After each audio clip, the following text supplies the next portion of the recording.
हरिश्चंद्र था दानी दाता, खाली न कोई द्वार से जाता, खाली न कोई द्वार से जाता। हरिश्चंद्र था दानी दाता, हरिश्चंद्र था दानी दाता, खाली न कोई द्वार से जाता, खाली न कोई द्वार से जाता। किस्मत ने क्या खेल रचाया, किस्मत ने क्या खेल रचाया, किस्मत ने क्या खेल रचाया, किस्मत ने क्या खेल रचाया। अरे बन गए आज फकीर विधाता, विधाता विधाता अजब लिखी तकदीर, विधाता जब लिखी तकदीर, विधाता जब लिखी तकदीर। हरि बोल।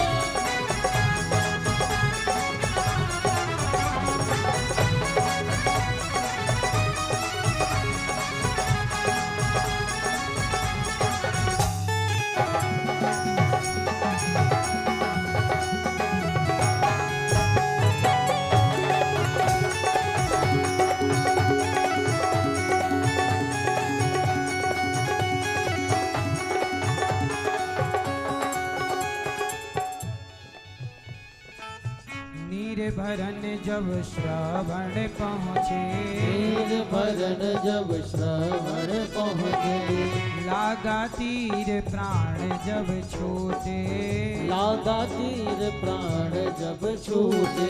नीर भरन जब श्रावण पहुँचे, नीर भरन जब श्रवण पहुँचे, लागा तीर प्राण तब छूटे, लागा तीर प्राण जब छूटे। अंत समय में मात पिता को, अंत समय में मात पिता को, अंत समय में मात पिता को, अंत समय में मात पिता को। अरे पिला सके ना नीर विधाता। आखिरी समय में श्रवण कुमार अपने पिता को पानी भी ना पिला पाए। आखिरी समय पानी प्यासे बाप को क्या ना पिला सके। अंत समय में मात पिता को, अंत समय में मात पिता को, अरे पिला सके ना नीर विधाता। ओ विधाता विधाता अजब लिखी तकदीर, विधाता जब लिखी तकदीर, विधाता जब लिखी तकदीर। हरि बोल।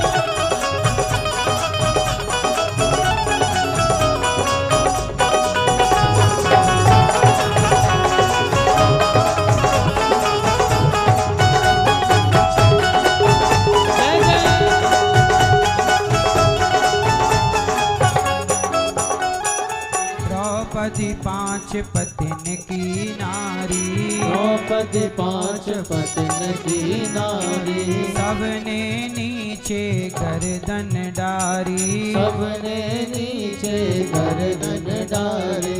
द्रौपदी पांच पतिन की नारी, द्रौपदी पांच पतिन की नारी, सबने नीचे गर्दन डारी, सबने नीचे गर्दन डारी। हरि सभा में लाज उतारी, भरी सभा में लाज उतारी, भरी सभा में लाज उतारी। कृष्ण बढ़ा रहे चीर विधाता, हो विधाता हो विधाता अजब लिखी तकदीर, विधाता जब लिखी तकदीर, विधाता जब लिखी तकदीर, विधाता जब लिखी तकदीर, विधाता जब लिखी तकदीर, विधाता अजब लिखी तकदीर, विधाता जब लिखी तकदीर।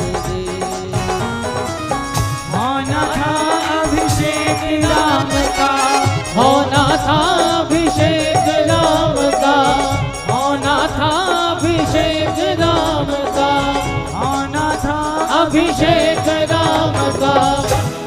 और बन को गए रघुवीर विधाता, विधाता विधाता अजब लिखी तकदीर, विधाता अजब लिखी तकदीर, विधाता अजब लिखी तकदीर, विधाता अजब लिखी तकदीर, विधाता अजब लिखी तकदीर, विधाता अजब लिखी तकदीर, विधाता अजब लिखी तकदीर। हर्षचंद्र था दानी राजा, खाली न द्वार से कोई जाता। और किस्मत ने क्या खेल रचाया, किस्मत ने क्या खेल रचाया, बन गए आज फकीर विधाता अजब लिखी तकदीर। इसलिए मेरी माँ, हमारी भी किस्मत बड़े प्रेम से ईश्वर ने बैठकर इत्मीनान से लिखा होगा। और जो जो लिखा है उस चौराहे से गुजरना ही है। तो क्यों टेंशन लेते हो? क्योंकि होना वही है जो कर्म आप करते रहिए अच्छे, पर होगा वही जो ईश्वर को मंजूर होगा। इसलिए भगवान कहते हैं तेरा कर्म करने पे अधिकार है, तू कर्म कर, फल देने पर अधिकार मेरा है। अच्छा ये बताओ, तकदीर कौन लिखता है? लिखते भगवान हैं, पर तकदीर बनाते आप ही हैं। जैसा कर्म करते जाओगे वैसा लेख लिखते जाएंगे भगवान। तो भगवान ने देखो, राम, भगवान राम जन्म लेते हैं, अवतार लेते हैं, और राम जी को 14 साल के लिए माता कैकेयी ने वनवास दे दिया। कौन जानता था कि राम को भी, अच्छा सुनो मेरी माँ, कैकेयी माता को ना राम से प्रॉब्लम है, दिक्कत है। राम रास्ते से हट जाएंगे तो भरत जी का रास्ता साफ हो जाएगा, क्लियर। जरा सोचिए कि जब इस संसार के व्यक्ति को, लोगों को राम से भी प्रॉब्लम है, तो आपसे भी तो किसी को प्रॉब्लम होगी ना। राम जैसे भले कौन हो सकते हैं, पर दुनिया ने उनको भी अपना शत्रु माना है। 14 साल का वनवास, राम का क्या दोष था? भैया बताओ, ये भैया बताओ, राम का क्या दोष था? वनवास क्यों जाना पड़ा? कोई दोष नहीं, राम निर्दोष हैं। पर कैकेयी माँ ने भेजा कि नहीं? भेज दिया। अच्छा 14 साल का चले राम, और जब राम जी पहुंचे वहां केवट से पहले नाव मांगी। भैया केवट मांगी नाव ना, केवट आना। राम जी ने केवट से कहा, भैया केवट जरा नाव लाओ, हमें पार जाना है। केवट ने कहा, प्रभु मैं नाव नहीं दे सकता। क्यों? आपके पांव में थोड़ा जादू है। राम के पांव में क्या है? क्या है भैया? जादू है? कौन सा जादू है? बताओ, राम के पांव में कौन सा जादू है? राम के पांव ने एक पत्थर को छू दिया, तो पत्थर को छूते ही पत्थर क्या हो गया? क्या हो गया? एक पत्थर स्त्री बन गई। कौन स्त्री बन गई? अहल्या। अहिल्या क्या हो गई? स्त्री। पत्थर क्या बन गया? स्त्री।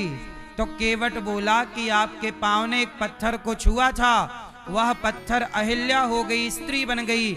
मेरी नाव को छुओगे और कहीं ये भी स्त्री बन गई तो घरवाली लड़ेगी कि मैं थी, ये दूसरी कहां से आ गई।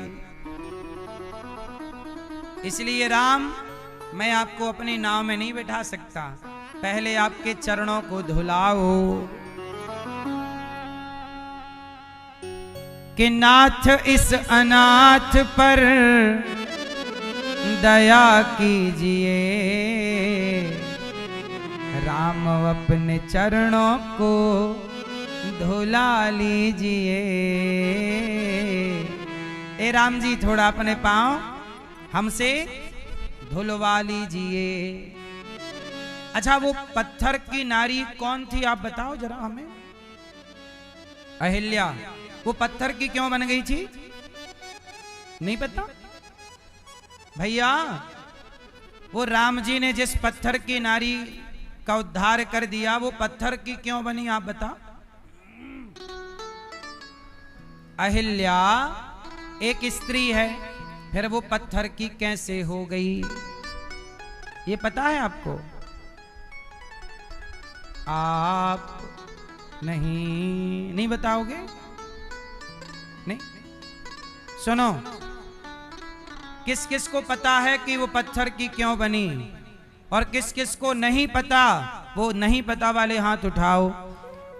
गौतम की पत्नी, गौतम ऋषि की पत्नी नारी से पत्थर की कैसे हो गई ये कथा पता जिसको नहीं है वो हाथ उठाओ। इतने लोगों को नहीं पता। आपको पता है? नहीं। पति ने शाप दिया। क्यों दिया?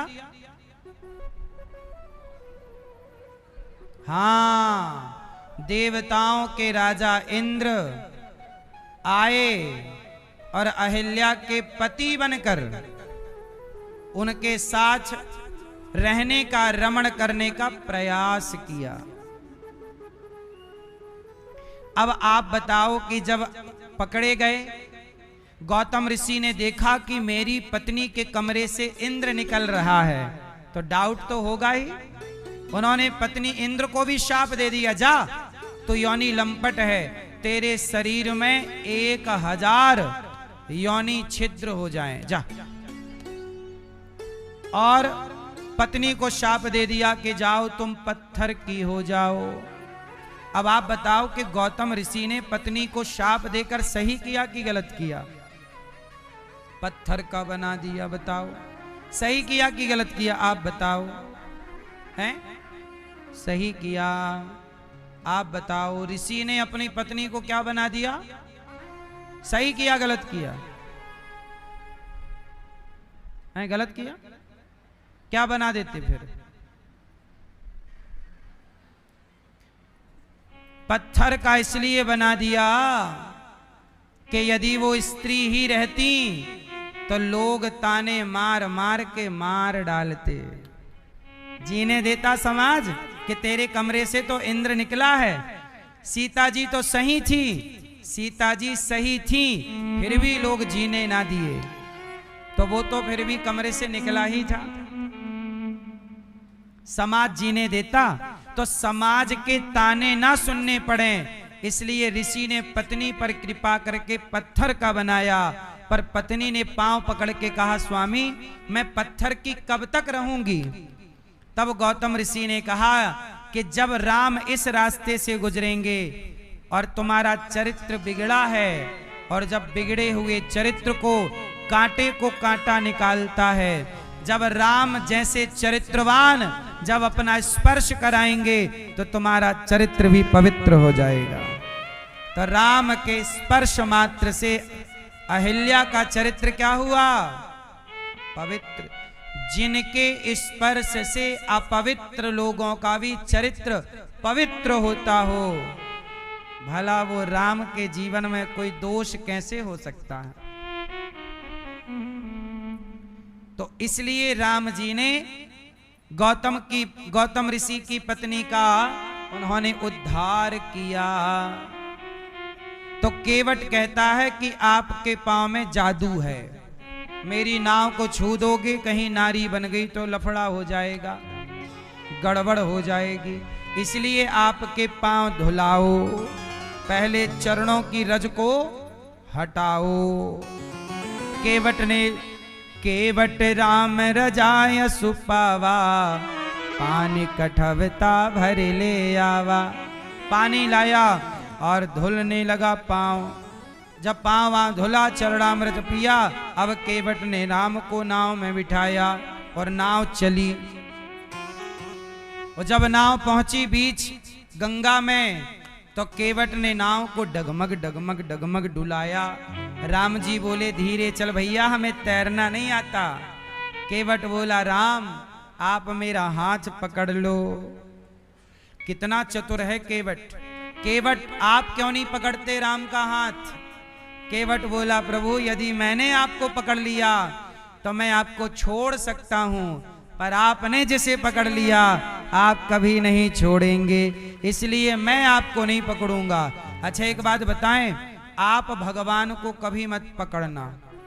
भगवान से कहो प्रभु मैं आपको नहीं पकड़ूंगा, ये रहा हाथ, अपना हाथ भगवान की ओर कर दो, आप पकड़िए। क्योंकि मैंने भगवान को पकड़ा तो मैं कभी भी अपने अहंकार से प्रभु को छोड़ सकता हूं, पर भगवान ने जिसे पकड़ा हो कभी नहीं छोड़ते। तो केवट ने कहा कि प्रभु आप हमें पकड़ लो, पकड़ लो हाथ रघुराई, नहीं तो डूब जाएंगे। पकड़ लो। राम जी ने पकड़ लिया, उतर गए। अब केवट ने नाव पार लगाई। राम जी से केवट बोला, राम जी बोले भैया केवट ये अंगूठी ले लो उतराई, हमारे पास और कुछ नहीं है, ये अंगूठी लो। केवट बोला सरकार मैं आपसे नहीं ले सकता, आप भी केवट हो हम भी केवट, धोबी से ना धोबी लेत, नाई से ना नाई लेत, नाई से नाई सेविंग के पैसे नहीं लेता, धोबी से धोबी कपड़ों की धुलाई नहीं लेता, तो नाई से ना नाई लेत, धोबी से ना धोबी लेत, उतराई दे के नाथ जातना बिगाड़ियो। आप हमें उतराई क्यों दे रहे हो? क्योंकि आप भी केवट हो राम, और हम भी केवट हैं। राम जी बोले भैया हम केवट नहीं हैं, हम क्षत्रिय हैं। अच्छा बताओ राम केवट हैं कि क्षत्रिय हैं? उत्तर दो जोर से। राम केवट हैं कि नहीं, बस इतना बताओ जोर से।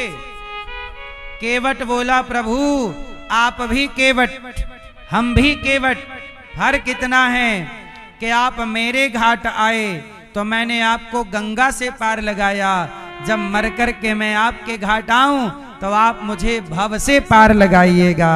आप भी तो केवट हो, रोज पार लगाते हो, मैं तो फुटकर पार लगाता हूं, आप तो थोक में पार लगाते हो। भगवान भी रोज पार लगाते हैं, क्यों? बड़े बिजी रहते हैं भगवान, इसलिए तो थक जाते हैं। लक्ष्मी पांव दबाती रहती है मां लक्ष्मी। तो भगवान ने केवट को उतराई दी, नहीं ली, और राम जी चित्रकूट चले गए। चित्रकूट से राम जी आगे कहां गए? भरत जी मिलने आए, चरण पादुका लेकर गए।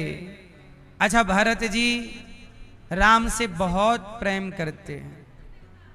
राम जी आगे पंचवटी गए, पंचवटी में एक सूपनखा आ गई, राम से कह रही है हमसे ब्याह कर लो।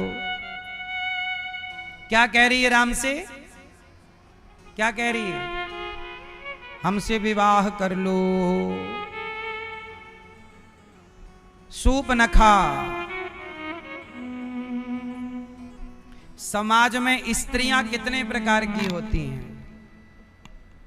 समाज में स्त्रियां होती हैं, एक स्त्री सीता जैसी है, अनसुईया जैसी है, और एक स्त्री सूपनखा और ताड़का जैसी है। दोनों स्त्रियां हैं, पर दोनों के स्वभाव में अंतर है। इसलिए कहता हूं कि नारी और पुरुष दोनों, आप जो हैं पुरुष के अंदर पुरुष वाले गुण और लक्षण होने चाहिए, और स्त्री के अंदर स्त्री वाले गुण और लक्षण हो। यदि आपके अंदर स्त्री वाले लक्षण नहीं हैं तो फिर आप पतित हो जाएंगे, समाज में आपको इज्जत ना मिलेगी। पथ भ्रष्ट कोई भी हो, क्या पथ भ्रष्ट व्यक्ति की इज्जत होती है, चाहे वो स्त्री हो या। इसलिए सूप नखा की पूजा कोई नहीं करता, ताड़का का सम्मान कोई नहीं करता, माता सीता का सम्मान है। अब राम जी पंचवटी गए, रावण सीता मां को चुरा कर ले गया। राम जी ने सीता जी को वापस लाने के लिए सेना बनाई और रावण को युद्ध में हराया। नारी का स्वाभिमान क्या होता है, नारी के स्वाभिमान की रक्षा के लिए राम जी रावण से लड़ गए और बचा कर ले आए। रावण को मार दिया राम जी ने और विभीषण को लंका का राजा। राम जी को वापस कौन मिल गई? सीता जी। अच्छा मुझे एक बात आप लोग बताओ कि रावण ने जिन सीता को चुराया वो सीता असली है या नकली? क्या है? असली? कौन है वो छाया सीता है। उन सीता का नाम था, पता है आपको?